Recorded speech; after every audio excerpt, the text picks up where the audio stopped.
Hello friends, ಎಲ್ರಿಗೂ ನಮಸ್ಕಾರ. ನಾನಿವತ್ತು ಮೊಳಕೆ ಕಾಳಿನ ಸಾಂಬಾರು ಹೇಗೆ ಮಾಡೋದು ಅಂತ ತೋರಿಸ್ಕೊಡ್ತಾಯಿದ್ದೀನಿ ಫ್ರೆಂಡ್ಸ್. ನೋಡಿ, ಅದಕ್ಕೆ ಏನೇನು ಇಂಗ್ರೀಡಿಯೆಂಟ್ಸ್ ಬೇಕಂತ. ಮೊಳಕೆ ಕಾಳು ಹಾಕ್ತಾಯಿದ್ದೀನಿ ಕುಕ್ಕರ್ಗೆ. ಬೇಯಿಸೋಕೆ ಇಟ್ಕೊಳ್ಳೋಣ.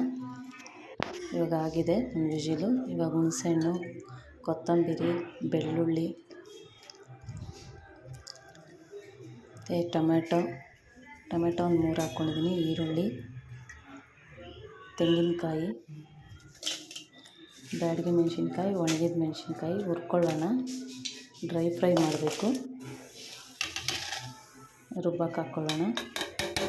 ಧನಿಯಾ ಪುಡಿ ರುಬ್ಕೊಳ್ಳೋಣ. ಈಗ ರುಬ್ಬಿತ್ತಾಯಿತು. ಇವಾಗ ಬಾಣಲಿಗೆ ಒಗ್ಗರಣೆ ಮಾಡ್ಕೊಳ್ಳೋಣ. ಸಾಸಿವೆ, ಕರಿಬೇವಿನ ಸೊಪ್ಪು, ಕ್ಯಾಪ್ಸಿಕಮ್ಮು, ಬ್ಯಾಡಗಿ ಮೆಣಸಿನ್ಕಾಯಿ, ಈರುಳ್ಳಿ ಫ್ರೈ ಮಾಡ್ಕೊಳ್ಳೋಣ. ಅರಿಶಿನ,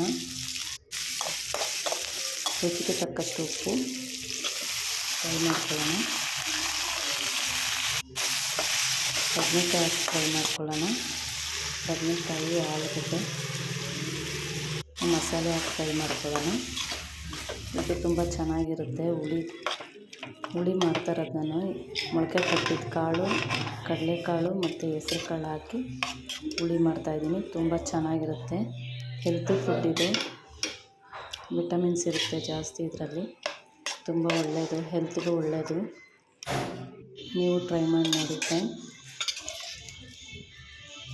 ಆಗಿದೆ. ಇವಾಗ ಕುಕ್ಕರ್ ಮುಚ್ಚಿಬಿಡೋಣ.